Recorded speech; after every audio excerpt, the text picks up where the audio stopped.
Next of kin pays its respects to our oldest and greatest storytellers, the traditional owners of land and waters that this podcast is recorded on. Hello, friends. Welcome to another episode of Next of Kin. This is episode 9 in season 1. We are almost at the end of season 1, and I never really know where these conversations will go. I have an idea of what we'll talk about, and then I just sort of let them go where they need to. And boy, am I glad that this one went where it did. I'm joined today by Dr. Tim Sharp. You might know him as Dr. Happy. You will have seen him all over your telly. He's written a bunch of books. He's a highly regarded clinical psychologist and media expert who we frequently turn to sort of compress these big constructs for us: love, death, fear, challenge, failure, and so on. I am going to put a bit of a trigger warning on this one. We talk not so much about suicide, but certainly about suicidality and suicidal thoughts, and perhaps some of the thoughts and feelings and experiences that might occur in someone in the sort of lead up to a suicide attempt or to suicide. Lifeline is there for you on 13, 11, 14, 24/7, but I'll also put some resources in the show notes because Lifeline isn't the only place that you can get help. I don't want hearing that to put you off this episode. We talk about so much in this episode: midlife and parenting and failure and self-compassion and so much more, including Tim's new book, Lost and Found. And the key takeaway for me from the book is that it kind of all works out as it's supposed to. And I know that that sounds a bit trite, but mainly that if you feel a bit lost, as I know many of you do, and I certainly do from time to time, probably more than I'd like, that perhaps that's not such a bad thing. And in fact, it could be a good thing. Here's why. Tim, I want to open this conversation with a acknowledgement that I like talking about hard things. We're going to talk about some hard things today. You've always really struck me as somebody who likes talking about hard things too, or at least very willing to go there. And in this iteration of Tim Sharp, I'm seeing you talk about hard things and personal hard things more and more. Can I ask you, if someone is listening to this and they're about to invest, say, the next 40, 45 minutes in this conversation, what's the one thing that you would hope that they would take away, whether it's from this conversation or from an interaction with you or from the work that you do in the world? That's a good question, a tough question. And as someone that's been interviewed or done probably hundreds of these podcasts and been asked many of the same questions over and over again, I've never been asked that before. So it's thought-provoking. I guess if there's one thing a listener out there might take away, well, hope you stay through the next 40 or 45 minutes because I'm sure it's going to be interesting knowing some of the work you do, Casey. But I hope you'll know that you can do hard things, and in fact doing hard things ultimately, even if it's difficult in the short term, will be worth it in the longer term. I turned 40 this year. And I wonder how you feel about spring chicken aging. Yeah, I feel, I've been toying with this idea of, I feel like I'm, at whatever that midlife point is, I'm really excited about what is to come. How do you feel about aging? Well, I've got a few years on you, Casey, so I'm a little bit ahead of 40. But I suppose still, depending on how you define it, still in midlife, what might be called midlife.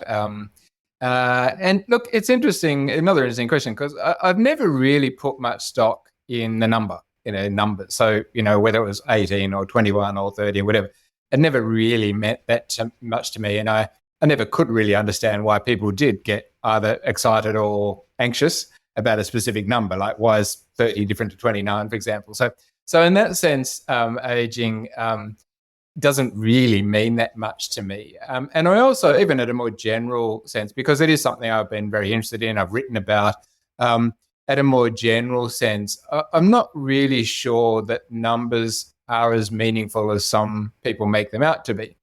Because I think when people think about the different stages of life, and there's no doubt that there are, I think, different stages of life, but people go through those stages, I think, at different times of life. So what we might call midlife, that someone might experience the phenomena of midlife at 20 or 25, whereas someone else that might not sort of hit them, or those sorts of changes might not happen until 60 or 65. So I do think we need to be a little bit wary of, putting specific numbers, or, putting people into boxes or categories just purely based on, a numerical age. That being said, I think there's no doubt we do get through different stages of our lives. And I suppose what's supposed to happen, according to the research, I haven't quite experienced all of this myself, but what's supposed to happen in that midlife is that we're supposed to be a bit more comfortable in our own skin. We're supposed to be, a bit more set up and established in life.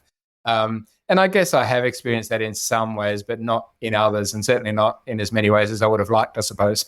It's funny, isn't it, how we kind of have these ideas of what life might look like at 40 or 50 or 60 or whatever it is. I think the thing that keeps coming up for me, and interestingly, I asked my audience this yesterday, if you do consider yourself midlife, how do you feel about that? Drop your thoughts to me.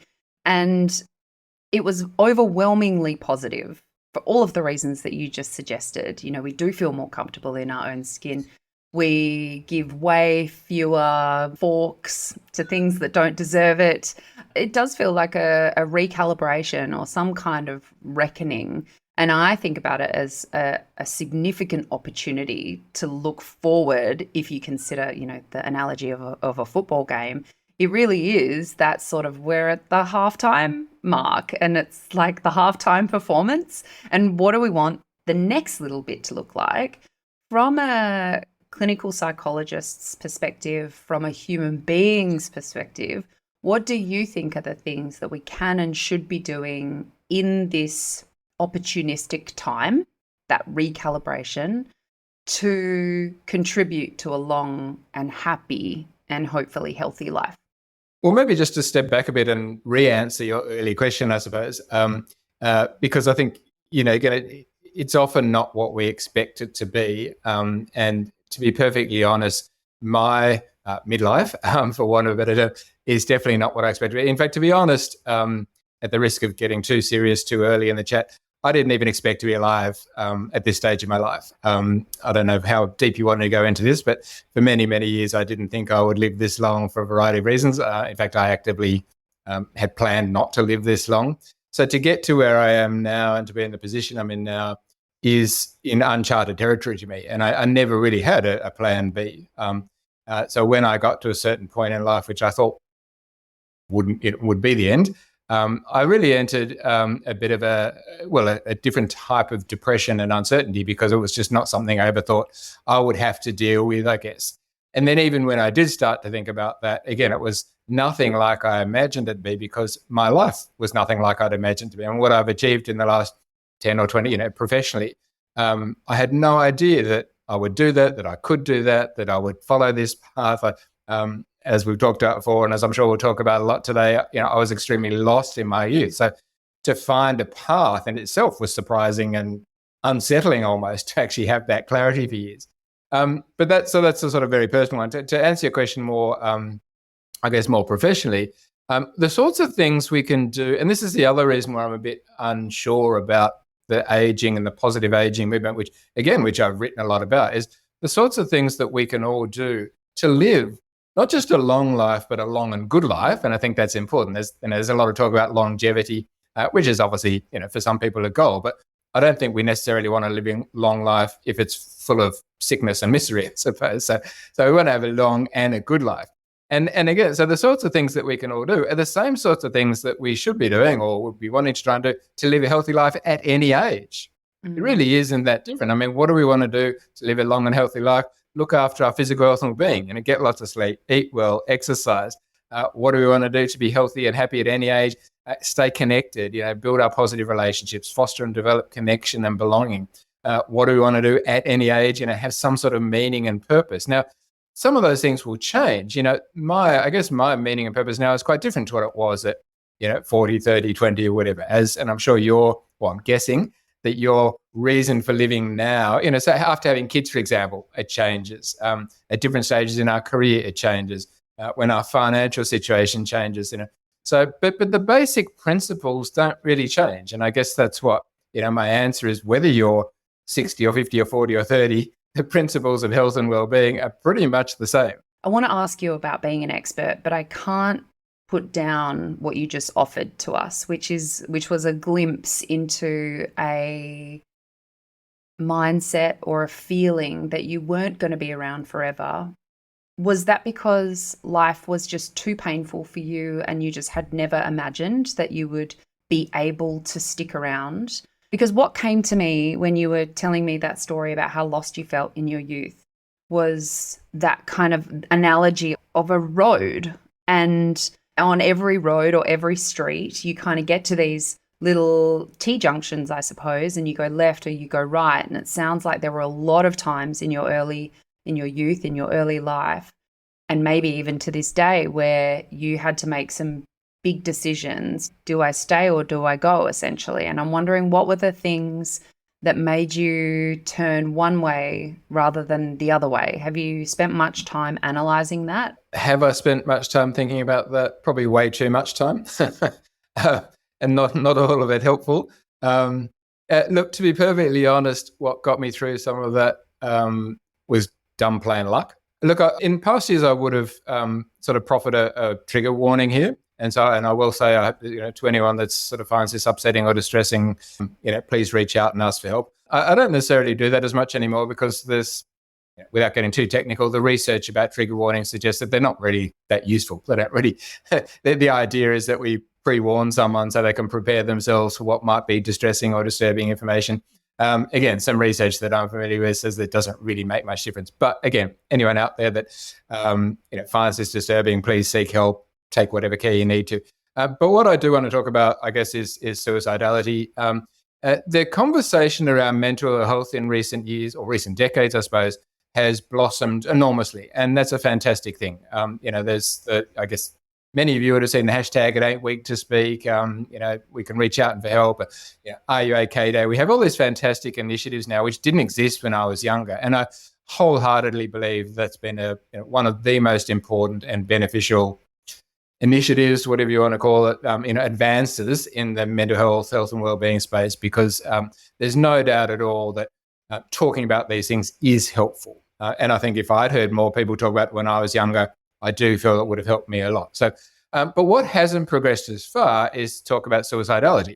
And yet I think that's just as important. A significant number of people listening today, a significant number of Australians every single year will have thoughts of self-harm, and yet we still have the stigma that we've partially smashed in the area of mental health. We haven't really touched when it comes to suicidality or self-harm. And, I think that's problematic. I think we do need to talk about it. And so to come back to your question, I've spent a significant proportion of my life experiencing suicidal thoughts, thoughts of self-harm, and to be perfectly blunt, have acted on that on numerous occasions. What got me through it predominantly was having children. And that's a whole other discussion that initially I was quite reluctant to have children for many, many years because of my mental health and my lack of confidence that I could be a good father, be a good husband, and my fear, to be honest, that I would pass that on to my children. And again, I think this is something we don't talk a lot about. I know there's a lot of parents who feel like that they, that what if my children inherit my depression or anxiety, whatever it might be, and that's another discussion, I suppose. But for want of, to cut a long story short, I was convinced, I suppose, by my wife, and to be honest, and to be perfectly frank, don't regret it at all. One of probably the most wonderful, incredible thing that's happened in my life. But when that did happen, I made a promise to myself that I would stay alive for my children. It's a little bit more complex than that. But I wasn't sure how long that would last once they got to a certain age, once they became sort of adults, I suppose. Now I sort of feel that, I'm always a parent, no matter how old they get. So I suppose that line became a bit blurry when initially I thought it was a bit more clear cut. But what got me through it again was dumb luck and failure, to be honest, and then having that reason to live my children, and I suppose more so and ongoing for my wife, I suppose. Even when I don't feel like I want to live, I think for whatever reason she wants me to, and that usually gets me through the difficult times. As you're talking, I'm thinking about, and I don't quite know how to ask this, but I feel like there are a lot of people listening to this who would be familiar with standing on the train platform and and a train being about to come through and thinking to themselves, what would happen? What would happen if I just stepped forward? What would happen if I just jumped off? What would happen if I just... And I have this interesting internal dialogue often, and you and I have spoken about it privately in the past. And that's this kind of dichotomy or this fight between our internal world and our external world, and what is normal, quote unquote normal, and what is not normal. And as you were talking, I thought, I wonder how many people are listening to this thinking, I have thought about harming myself. Does that mean that is that suicidality? Because I've thought about those things many times. I would never act on them. I want to be here. How do you tease apart what is just a normal, strange thought that you can kind of pay no attention to and something that is of concern? I might be asking you to suck eggs here, but I feel like there are people listening that will want to understand the difference. No, I think that's a really, really good and really important question. And again, a question that doesn't get asked a lot, a discussion that's not had a lot, because largely of stigma or just people are afraid to raise this topic. But it's a very, very important topic, because I can guarantee that a number of people listening to this, and many, many people out there, would have had some version of what you've just described. And I suppose to try and answer it as simply as possible, and it is by definition, this will be an oversimplification because it's a very complex and nuanced topic. But there's kind of three levels that we can think about these types of thoughts. There are what we might just broadly call intrusive thoughts that we all have at times, and some of which might seem really strange, really weird, really unusual, and we might be embarrassed or feel ashamed that we have them. And they might be about harming ourselves or even harming others or doing strange things to others, So we might be sitting on a bus and there might be a person in front of us, and we might feel about, have this random thought, or what if I tap them on the head? There's all sorts of bizarre thoughts, which, we could smile and smirk a lot about, but lots of people have these thoughts on a daily basis. And normally, more often than not, it doesn't mean anything. It doesn't mean you're mad. It doesn't mean you're crazy. It doesn't mean you're having some sort of psychotic episode or whatever. Many people just have strange and random thoughts. Now, for the majority of people, they will just shake them off and say, oh, that was a weird random thought, and it will disappear and never go. For a small percentage of people, for a variety of reasons, which probably don't need to go into now, they'll be more pervasive, they'll be more sticky, as sometimes we call it, and they might develop into something a bit more serious. But for the majority of the people, it's really not a problem, essentially. So these are just random intrusive thoughts. Then we have what another group of related ones, going back to your question, is what we call, and a lot of people don't understand this difference, what's called passive suicidality. The idea that in some ways I would like to die, I don't want to go on any further, but I'm not necessarily going to take any action. It's almost like, I kind of would just be a great relief if I got hit by a bus sort of thing, but I won't do it, I won't step out on the road or whatever. And that's what we call passive suicidality or passive self-harm, where those thoughts happen and we might think it would be a good thing, but we won't necessarily take any action. And then finally, there are more active suicidal thoughts where people are starting to think about what they would do, make plans, and that's obviously the most concerning level. So, again, you can look at that. It's not necessarily on a continuum because they don't necessarily lead from one to the other. But, there's a significant number of people, I'd say a majority of people have the first, these random, strange, weird, intrusive thoughts. A slightly less, but still significant number of people have those passive suicidal ideation. And then a smaller but still significant number of people who have active suicidality. It's interesting that you mentioned parenting, because I think that parenting is, on one hand, such a savior for so many people, like you said, for you, and for others, and maybe in me, I think both exist, is incredibly fear-inducing. I am terrified of the world in ways that I probably wasn't before.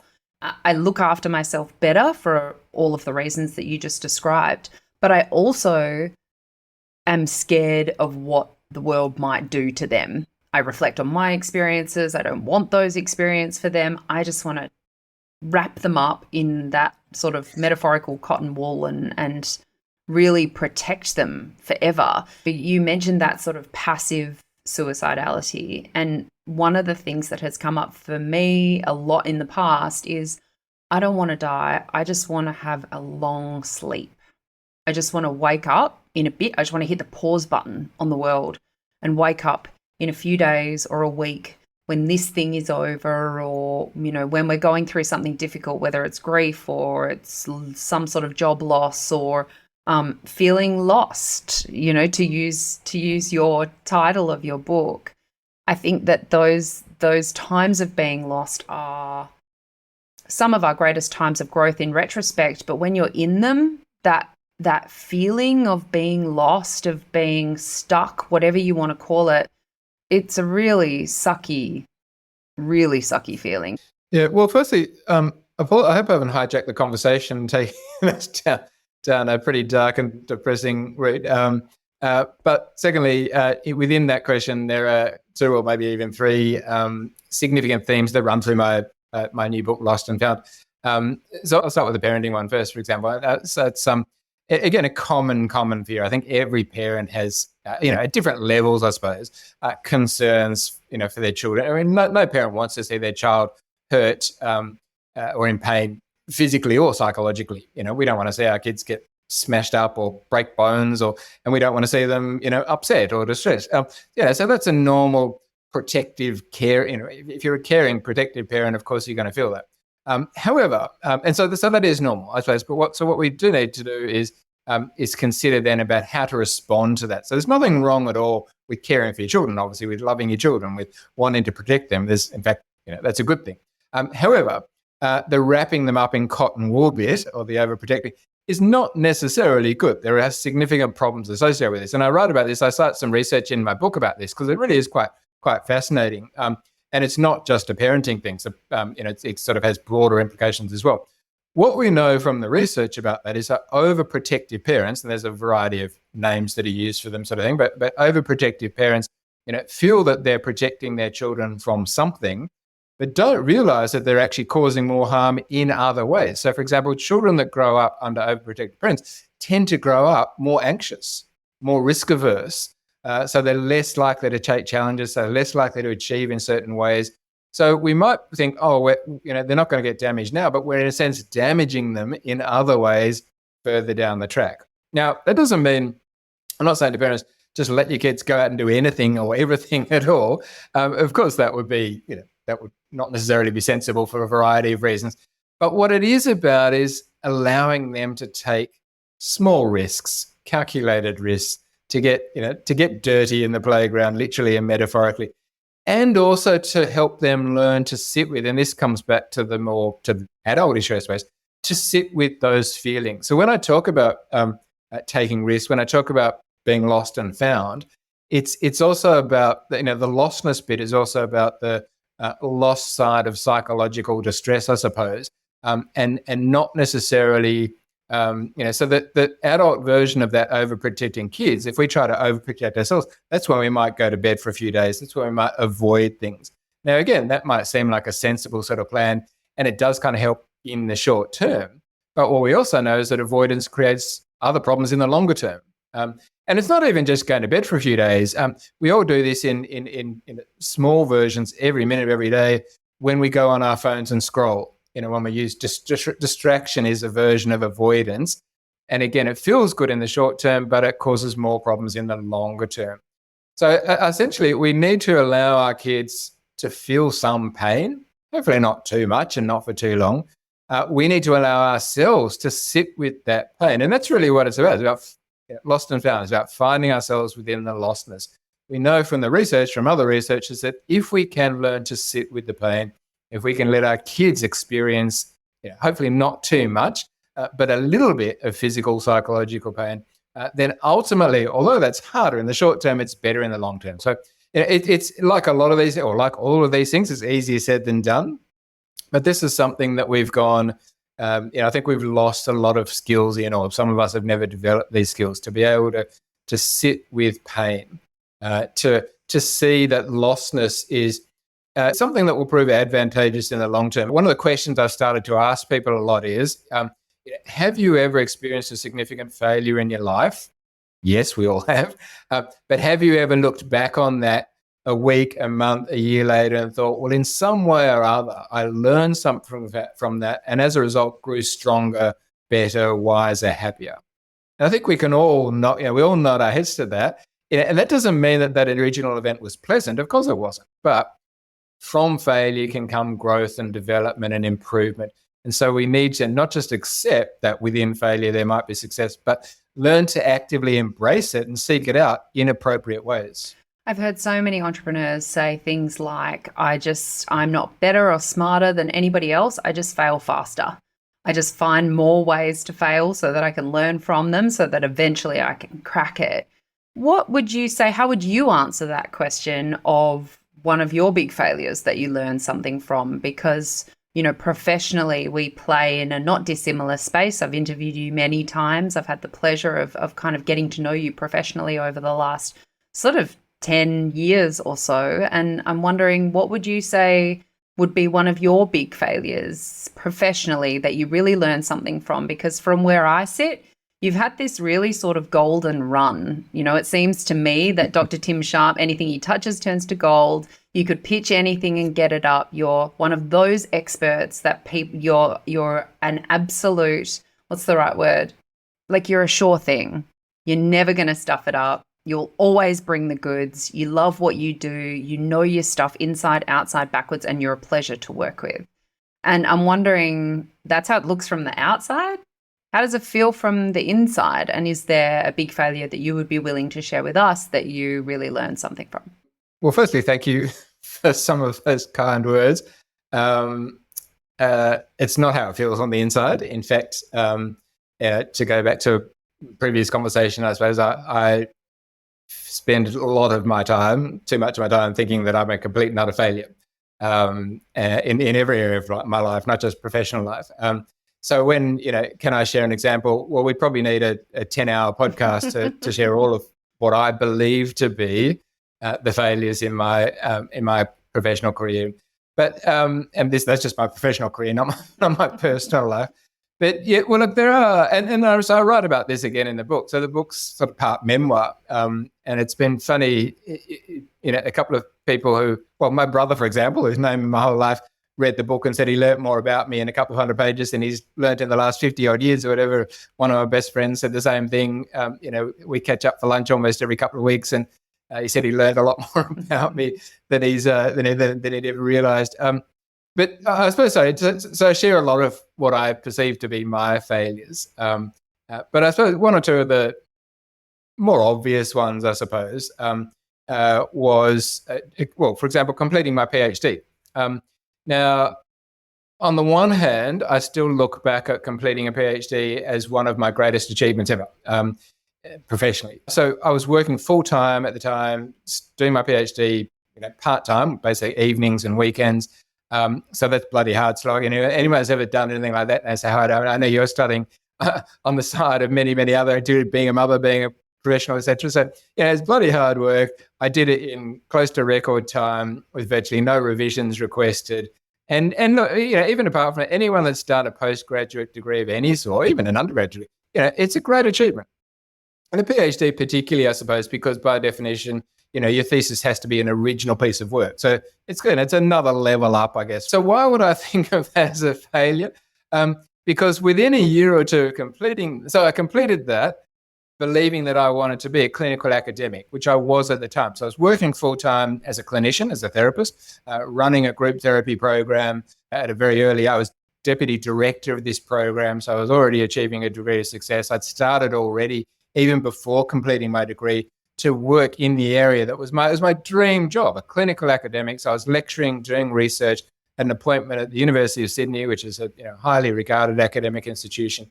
And when I completed that, I was already doing it essentially, and completing my PhD was kind of like just the final tick saying, right, you really are this thing that you dreamed of being for 10 years or whatever it was. But within a year of that, I essentially dropped out of that particular career path. I quit my job, went into private practice, which is not something I'd ever even thought of before. It took everyone by surprise, including myself. Because I realized that even though I spent all this time working towards it, and I realized that academia wasn't for me.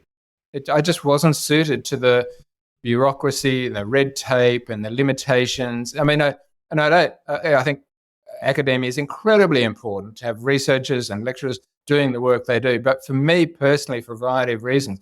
So in a sense, I'd put all of this blood, sweat and tears into achieving this thing, which essentially I walked away from, I think it was about a year or two later.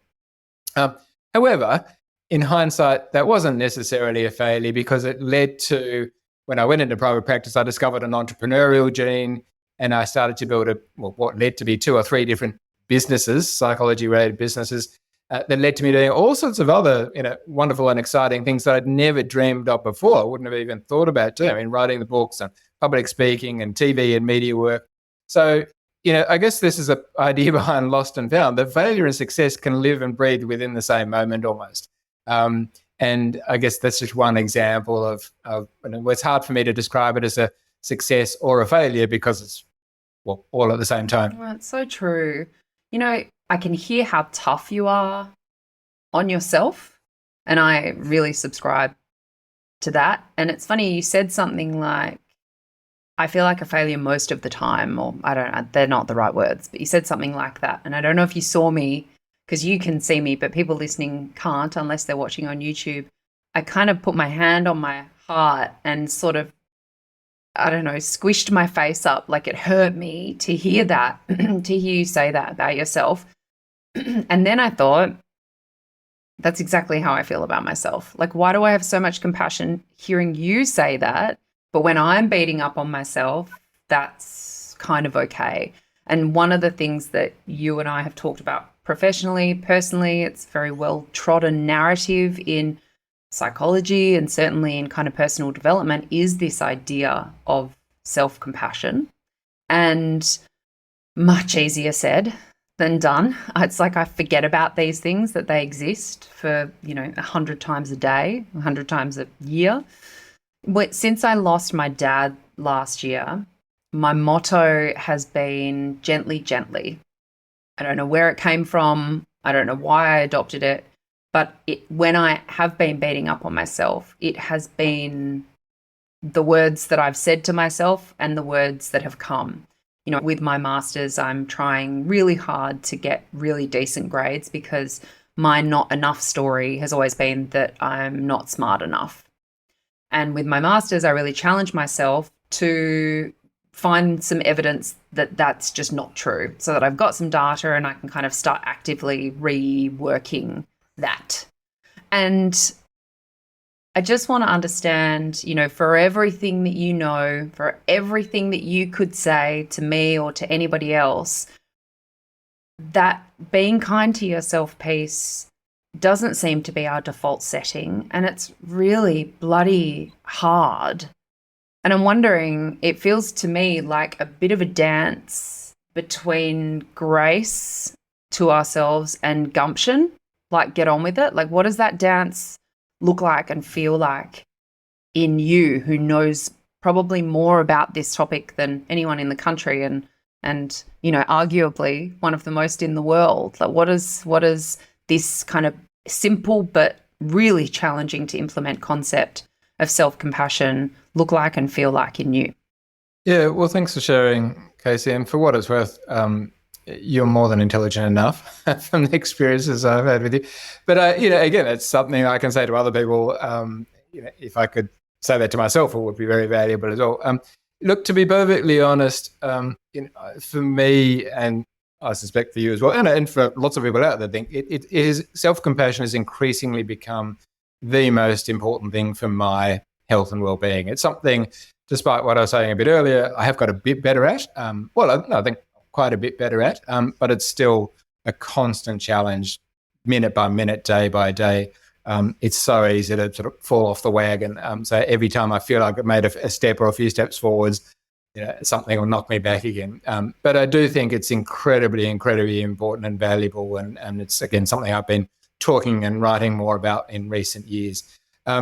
Just to go back to your personal example, which I can very much relate to, and I'll share my version of what you just described there. This was part of my problem. For whatever reason, and I really want to make this point to begin with, I certainly don't blame my parents at all, because I think my parents loved me as best they could did, as most parents do, they did the best they could with what they had at the time. But for whatever reason, I grew up feeling not worthy, not good enough, not intelligent enough, similar to sort of what you described. And so my version, and this is very, very common, it's what you've described, and I think a lot of people relate to it. My strategy to beat that was to achieve. If only I can achieve more and more, I'll feel better and better myself. So I'll go and get a university degree. Oh, that's not enough. I'll get a master's degree. Oh, that's not enough. I'll get a PhD. Oh, that's not enough. I'll write a book. Oh, that's not enough. I'll write 7 books. It doesn't work. This is a common mistake we make. Trying to fill up a hole with achievements where the hole's not from lack of achievement. My lack of worthiness is not from lack of achievement. It's from a lack of belief in who and what I am. We never turn around to a newborn baby or even a toddler and say, you're not worth anything because you don't have any university degrees, you haven't made $1 million, you haven't started a new company or run an Olympic gold medal. We think they're valuable and worthy because they're a beautiful human being. And yet we don't really apply that to ourselves. So this is one of the mistakes. I've tried to fill up my life from a position of lack of worthiness, and you can never fill that up. That hole is just way, way too big to fill up with those sorts of things. So I need to, this is where self-compassion comes in, because self-compassion is about being kind, being gentle with yourself, unrelated to achievements. Now, this doesn't mean achievements are bad. They're not bad at all. There's no doubt that a sense of satisfaction and accomplishment is a good thing. And that's accomplishment and achievement and satisfaction and pride. They're all good, important components of versions of happiness. However, we can, it's a big risky game to play if we think they're going to fill up those holes of unworthiness, uselessness, hopelessness, whatever. So we need to take a different approach. My approach was always, if I can achieve enough, then I'll feel good enough. Well, no, I need to feel good enough before any of that will make any difference. And to come back to your question, this is where self-compassion. So for those of you who aren't familiar, and thank you for the compliment, but really all of my talk and work on this area has been borrowed very much from other experts in the world, particularly Kristen Neff, who I'm guessing you might be familiar with. She's probably the world's leader in this area. And there's a lot of really great people, but the reason I love her model is that it's really bloody simple.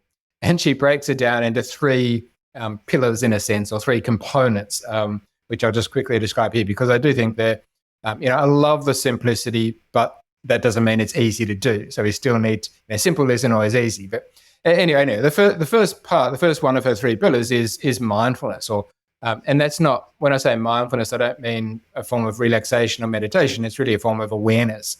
It's about being psychologically aware about what we're saying to ourselves. That inner critic, that inner bully, the stuff that I say to myself that I would never say to anyone else. The first thing we need to do is be aware of it, because we can't change or do anything about that if we're not aware, if we're denying it or repressing it or avoiding it or distracting ourselves from it. So that's the first bit, is being mindful. What am I saying to myself? How do I feel about myself? That's it. Just being aware of that, spending time paying attention to all of that shit that goes on in our heads every minute of every day. The next part, the second part, and sorry, I should say this is in some ways presented in different order, and the order doesn't necessarily matter, but this is the order that makes most sense to me, but you can switch it around or mix it up a bit. But the first bit is mindfulness. The second part is the realization that many of us, if not all of us, say this shit to ourselves. I do it. You said you do it. Many people do it to a greater or lesser extent. You and I might be more at the negative end of the spectrum, for want of a better phrase, but everyone does it to some extent. Everyone criticizes themselves or put themselves down or discounts their achievement. And so this second bit's quite important, because when I feel really bad, which unfortunately happens more than I like, what makes it even worse is when I think I'm the only one. I'm the only stupid idiot that can't cope with the world, that's puts themselves down, that can't enjoy life or whatever. And what makes it even worse for me, and you might be able to rate, is I think I should know better. I've got all these degrees in psychology. I've been a therapist. I've been a coach. So it's even more stupid for me, who should know better. I can teach other people. Why can't I teach myself? But the reason the second bit's important is to know that we're not alone, that it's actually just part of being a human being. Is there really anyone out there that feels great about themselves every minute of every day? There's not. Now, again, some of us, there's a continuum, and some of us are more at the dark end of the spectrum than others, but everyone, to some extent, experiences some of these negative thoughts and negative emotions or self-criticism or whatever you might want to call it. So you've got the mindfulness or the self-awareness, which is really important. I mean, that's just a fundamental for any version or any form of self-help, really, is self-awareness or psychological insight, whatever you want to call it. The idea that we're all connected through this. This is what makes us humans. And then the third bit comes to your motto, which I love, by the way, which is about gentleness or kindness, treating ourselves the way that we would treat a best friend. So as soon as you described some of your self-criticism, I can immediately know what to say to you, to encourage you, to support you. But I don't say that to myself. And so many of us are good at it. Many of us are far better at helping and supporting, holding the hand, either literally or metaphorically, of our loved ones, of our friends, of our children, of our partners, whoever. If we can do that to ourselves, that's the third bit, treating ourselves with the kindness or gentleness or compassion that we treat loved ones, then that would go a long way to helping us get through these difficult moments. It's so interesting, isn't it, though, because we all feel like we're in here alone. And there is, from what I hear you say, there is some real value and benefit in, you're kind of cloning yourself, right? To become have this secondary version of you that is kind of coaching yourself. And that can feel really silly sometimes. One of the things that has started happening to me as I have stepped more and more into this space, I've been quite vocal in the media about advocacy for care and aged care, particularly for the sandwich generation, which has been my experience of caring for small children and my father. And I feel really passionate and really worried, actually, for what the future holds for us. And so trying to step more into that space and be a bit of a voice for people who may not have one, and a little bit of a light, hopefully, to kind of guide along the way. But one of the things that has started happening as a result of that visibility is that people have started reaching out to me and asking for my advice on what to do in a certain setting. And 9 times out of 10, that setting is, I know what's really important. I know that I'm going to get to the end of my life and I'm not going to care how many sales I made, how many pairs of shoes I owned, how many followers I had on Instagram. I'm going to care about who I loved and how I loved them. And I know that. And I also have these big dreams and goals and aspirations, and I have one life and only one life. And I don't know how to coexist with those two things. It's like, I can't make them both work, and essentially looking to me to help them make the decision. Maybe they're living overseas and should they move home because their parents are getting older, but where they're living is the only place that they can chase that one dream. And my answer is almost always the same, which is, this is such a personal decision. I can't answer this for you. It comes down to what you want to feel when you look back on your life. And the only thing that I know about when I got the call from Dad saying that he was sick was that I was getting on a plane, and I was getting on a plane immediately. Now, did that mean that I chose family over career? Yes, probably, though I didn't think about it like that. I just did my best to kind of make it work. But I am interested in your thoughts around these two kind of big constructs, right? Which is like, what's going to matter at the end of our lives? And if you're midlife like we are, you can see the light at the end of the tunnel, so to speak. So we are starting to think about some of those things. And we've got these big kind of goals and dreams. Like, how do you balance that in yourself? I know your kids are a little bit older than mine, but you've still got these competing objectives, so to speak. And how do you work that out at this point, knowing what you know now? Well, firstly, to go back to the beginning of your question, thank you for the work you're doing, because I think it's really important. I am in a similar position, maybe a few years ahead in terms of that sandwich generation. And I think, and it is something that's starting to be talked about. It's a very real and very challenging situation for many, many people now, and will continue to be. And it hasn't been talked about that much up until it's a very relatively recent topic, but it's a very important one. So thank you for the work you're doing in that area. Look, my answer, again, I suppose, will come back to the idea of being lost and found. And by that, I mean the answer is that I don't think any of us will get this perfect, and we need to be okay with that. We need to be okay with the fact that we'll feel torn at times. I've started to, I think at the beginning or somewhere earlier on in this conversation, you referred to me as an expert. I've actually started referring to myself as a recovering expert because increasingly I realize I've got no fucking idea what I'm doing about anything, excuse the language. But I think that's, I don't know, maybe that's a version of wisdom. But to come back to your question, I've been talking about a similar thing for a long, long time. And that's the balance, I suppose, between self-care and selflessness. If I take care of myself, is that selfish? Shouldn't I be taking care of others? Well, really, the answer is we need to do both. I can't be a good husband, father, professional, anything if I'm sick and tired and miserable. But by taking care of myself, I can hopefully do a better job of those things. So we need to be able to balance, and it's going to be constantly being to and fro, pulling different directions or whatever. And I think it's the same or similar situation here. There's nothing wrong at all, of course, with having aspirations and goals and trying to achieve. In fact, it's a wonderful thing. But there's also no doubt that takes hours and that can take you away from mothering or fathering or parenting or whatever. But then I would say, it's if you as a mother, you want to be a good role model, or father, whatever, you want to be a good role model to your children. So achieving some degree of professional success is setting a good example for them. But if you're never at home and they never see you, then you're an absent parent. So again, it's a constant tug of war, a constant. And to come back to what I said earlier, I suppose, I don't think we'll ever get it perfectly right, not all the time. Even if we get it right for sort of 1 minute of one day, the next day will be different, or the next week will be different. But again, I suppose, we need to learn to be okay with that discomfort, with that uncertainty, with that imperfection. And I suppose that's my answer. You said quite rightly, there's no right answer. We're all different.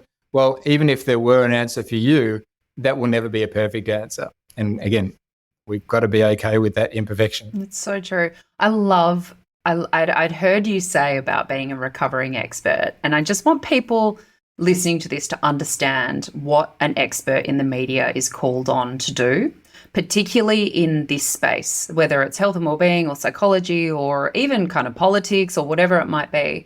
In essence, a media brand often will call on you, Dr. Tim Sharp, to say, Tim, it's Valentine's Day. We want you to come on the show and we want you to synthesize the construct of romantic love into 3 talking points so that people eating their Weet-Bix can learn something and feel something and stay on this channel for the rest of the day, is essentially what it is. And I've always been so in awe of many of the experts I've worked with, but particularly with you, at your ability to effectively speak in sound bites, whether I've been interviewing you on camera for an editorial piece, whether it's been podcasts like this.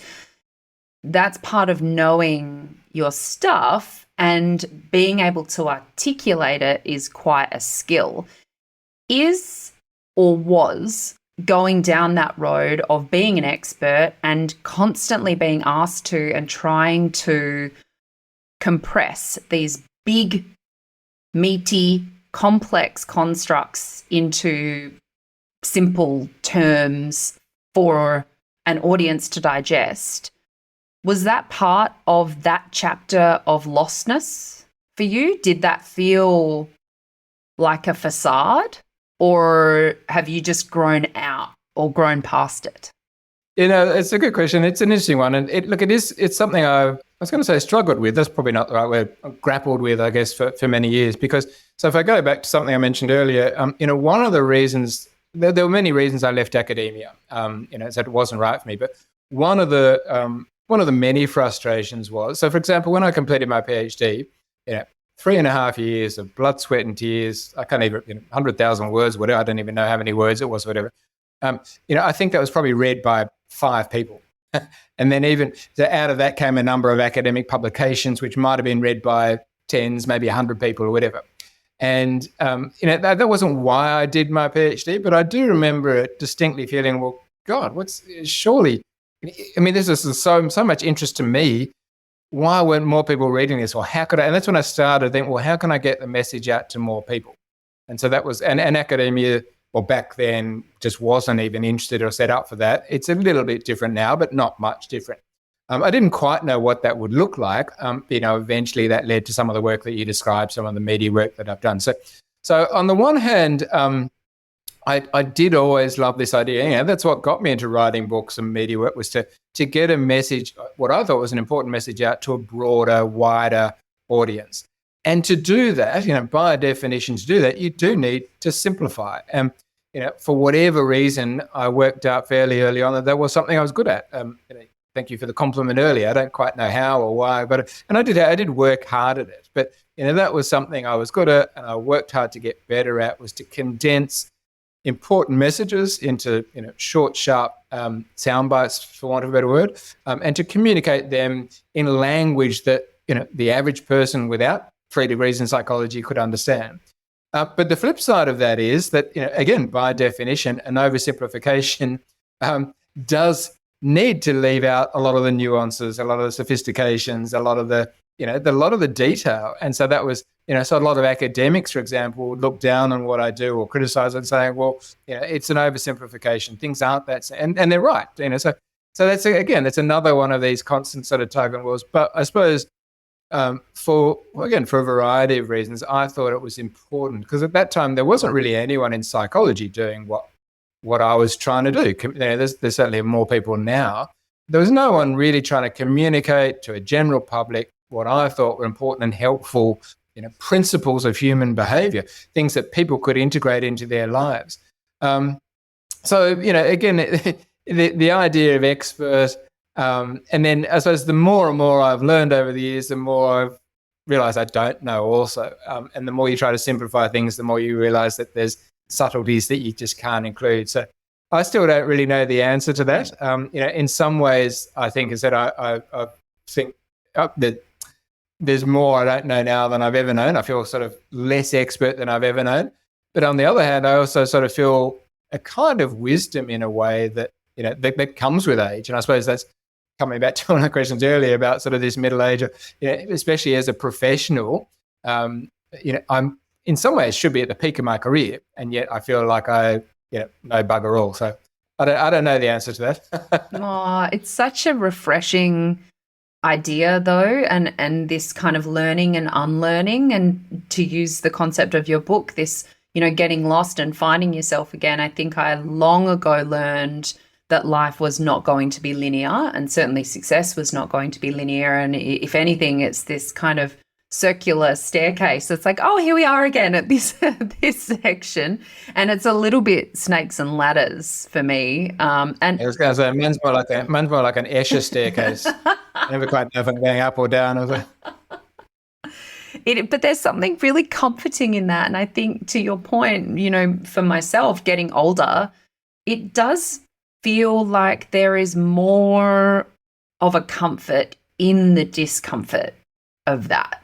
That, when things are good, don't get too comfortable, because things, they can change any second. And when things aren't, that conceivably they're going to come to an end, and sort of just to be able to sit in the discomfort of that is probably one of the greater gifts that getting older has started to deliver for me.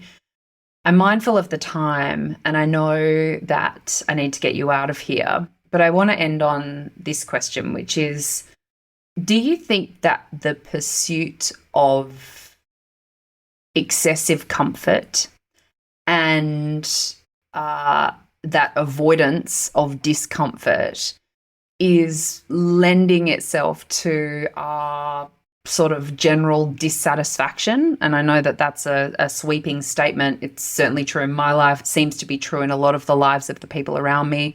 And I think it's what's being reflected to me more broadly from social media and the media. In your opinion, is our pursuit of comfort or our expectation of comfort to blame for that? Yeah, well, I'll start by saying something I've said a lot in different contexts in answer to different questions, is that I don't think there's no one thing that contributes to our to rising rates of mental health or to distress or whatever. There are a multitude of factors, and different combinations of different factors will be relevant or applicable to different people. It's not just one, but I do think that's a significant one. And one of the triggers to my book was another book that I read a few years ago called The Comfort Crisis. The idea behind Lost and Found had been brewing for quite a while. And there are multiple contributing factors. But that I'm just trying to remember the author's name. I think it's Michael Easter. But anyway, it's basically it's a version of the question you just asked. And so my answer is, well, firstly, I would say there's nothing inherently wrong with comfort. I did a project recently, for a company where we talked about hygge, which is a Danish concept of it's almost like a Danish version of happiness, but it's about comfort, particularly through winter months where, that nice feeling where you snuggle up with a blanket with some, soup or a stew. And so that, that's a version of happiness. There's all different versions of happiness, but hygge, Hygge, is one version. And there's nothing wrong with that at all. It's a wonderful thing to feel comfortable, to feel safe, to feel secure. I wouldn't suggest that people should ever, completely shy away or eliminate that from their lives. However, if that's all you do, if all you do is stay safe and comfortable, then it's not hard to imagine that will lead to a fairly limited life. It might not necessarily be a terrible one, but that, going back to another point you made, if we wrap ourselves in cotton wool just to feel safe and secure and comfortable, we might not come to any harm, but will we have excitement? Will we have joy? Will we experience love? To experience love, for example, you've got to approach that boy, girl, man, woman, and it's scary. You might get rejected. But, with all of those things, again, with the lostness comes the found, with the fear comes the excitement. One of the examples I talk about in the books when I went skydiving, anyone that's done some version of that, for me, it was the most terrifying and most exhilarating experience in my life at the same time. So to come back to your question again, there's nothing wrong with comfort. But there's also nothing wrong with discomfort if we approach it the right way. And in fact, if we approach discomfort, in a sensible, risk-managed type way, not taking ridiculous risks, but if we stretch ourselves a little bit more and more, that's how we grow, that's how we develop, that's how we become better, that's how we have new experiences. And with new experiences can come a whole different form of happiness and joy and contentment that's just as, if not more important. Tim, I absolutely adore you. Thank you for giving me so much of your time today. Oh, thanks for having me. And it's a pity that we're on other sides of the continent these days. But hopefully we'll catch up in the real world again sometime soon. Thanks so much again, Casey. Pleasure. I love interviewing that man. He speaks in sound bites. I can't tell you what that's like as an interviewer. To hear these perfectly formed ideas, I just have such a respect for people who can do that. And I hope that it was enjoyable for you to listen to. I just desperately want Tim in my pocket. You probably do too. Anyway, his book is Lost and Found. You can get it in all good book places, including on Audible. He's a delight to listen to. And I have loved sharing this time with you. Thank you for listening to Next of Kin. It means so much to me. Please do me a favour and share this episode with someone that you love. If you've stumbled across this anywhere other than Substack, please know that Substack is the original home for these episodes. And you can find that over at nextofkin.substack.com. Loads of articles, other episodes, and helpful things to hopefully help in your journey as Next of Kin. Till next time, I'm Casey Barros, and I look forward to being back in your ears on the next episode of Next of Kin. This podcast is presented solely for educational and entertainment purposes. It is not intended as a substitute for the advice of a medical or qualified professional.